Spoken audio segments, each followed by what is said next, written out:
우리나라 드라마 수리남이 최근 넷플릭스에서 흥행 돌풍을 일으키고 있습니다. 이런 세계적 인기와는 별개로 같은 이름의 남미 국가 수리남 정부는 드라마가 자국을 마약 국가로 묘사했다며 반발하고 있습니다. K 콘텐츠의 국제적 위상이 높아진 지금 창작과 표현의 자유 문제가 쟁점으로 떠오르고 있습니다. 보도에 신승민 기자입니다. 코카인은 자연적으로 태어난 주님의 은총이야. 그 은총을 다룰 수 있는 건 나밖에 없어. 영화 범죄와의 전쟁을 만든 윤종빈 감독의 새 작품 수리남. 지난 9일 넷플릭스 실지로 공개된 직후부터 전 세계 시청자들의 관심이 집중되고 있는데요. 하정우, 황정민 등 인기 배우들의 출연, 실화를 바탕으로 한 스토리 등이 화제가 됐습니다. 드라마의 배경은 인구 약 60만 명의 남미 국가 수리남으로 1990년대 말부터 2000년대 초까지 현지에서 마약 밀매 조직을 이끈 한국인 마약왕 조봉행 사건을 기초로 하고 있습니다. 조봉행은 남미 최대 마약 카르텔과 손잡고 한국인을 운반책으로 포섭하는 등 범행을 이어오다 2005년 인터폴에 적색 수배됐습니다. 2009년 브라질에서 체포된 조봉행은 국내로 압송돼 징역 10년과 벌금 1억 원을 선고받았습니다. 복역 중이던 지난 2016년 그는 광주의 한 대학병원에서 지병으로 사망한 것으로 전해졌습니다. 문제는 이 드라마에서 수리남 정부와 국민이 마약과 연관돼 있는 것처럼 느껴지게 묘사됐다는 점입니다. 정부는 마약왕과 결탁해 비리를 은폐하고 국민 다수는 마약 산업과 관련돼 있는 나라로 그려진 것입니다. 수리남 정부는 작년 드라마 제작 단계에서부터 문제를 제기한 것으로 알려졌습니다.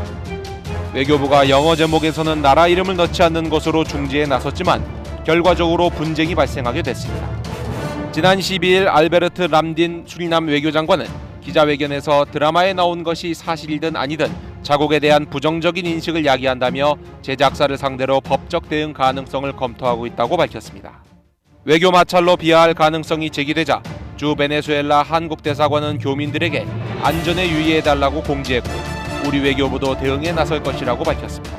방영 이후 수리남 정부의 우리 정부에 대한 입장 표명은 없었으며 외교부는 수리남과의 우호관계 유지를 위해 지속 노력 중입니다. 넷플릭스 코리아 측 홍보 관계자는 관련 이슈는 파악한 상황이라면서도 아직 공식 입장이 나오지 않는 상태며 입장이 마련되면 공개할 것이라고 밝혔습니다.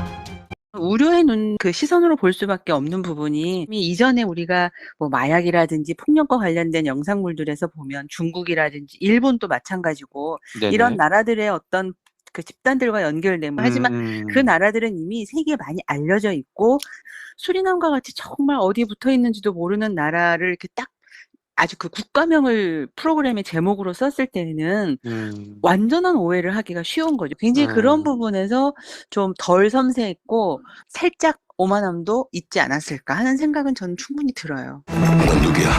돈 받으러 왔는데 뭐 그거까지 알아야 되니? 이름이 장수현이라고 독사를 죽이고 조직을 통째로 먹었단다. 어떻게 내 돈을 누가 갚을래? 영화 드라마 속 부정적 묘사로 인해 특정 집단이 반발하는 일은 수리남 이전에도 있었습니다. 흥행영화 범죄도시 시리즈가 대표적입니다. 2017년 개봉한 범죄도시는 2007년 가리봉동 차이나타운 일대를 중심으로 활동하던 연변 출신 폭력 조직 흑사파 사건을 모티프로 삼았습니다. 당시 가리봉동 주민들은 영화의 주제가 동네 이미지를 왜곡한다며 반발했고 결국 영화 가제에 붙었던 가리봉동 지명이 빠졌습니다. 지난 봄 1000만 관객을 돌파한 범죄도시2도 베트남에서 상영이 금지되는 일을 겪었습니다. 강력반 형사들이 베트남 호찌민에서 범죄 조직을 소탕하는 이야기로 베트남 당국은 영화의 폭력성을 문제 삼았는데요. 그보다는 호찌민을 범죄가 활개치는 무법지대로 그렸기 때문이라는 추측이 나옵니다. 저는 조금만 길게 잘라주시면 안 될까요? 잘 좀 부탁드리겠습니다. 앞서 범죄도시 1과 같은 해 개봉한 영화 청년경찰도 서울 대림동 조선족, 즉 중국 동포 주민들의 반발에 직면하기도 했습니다. 초보 경찰관들이 대림동 중국 동포타운에서 조선족 출신 폭력배 검거에 나서는 이야기로 조선족을 범죄 집단처럼 묘사했다는 지적을 받았습니다. 이후 상영금지 가처분 소송에까지 휘말렸고 제작사가 직접 사과에 나서기도 했습니다. 물론 수리남 정부의 반발과 달리 현지 주민들 사이에서는 해당 드라마가 마약 거래가 횡행하는 자국 사회의 실정을 잘 지적했다고 호응하는 목소리도 나옵니다. 실제 조봉행과 친분이 있었다고 알려진 데시 바우테르서 전 수리남 대통령은 1999년 코카인 밀매 혐의로 네덜란드 현지 골석 재판에서 징역 11년을 선고받기도 했었습니다.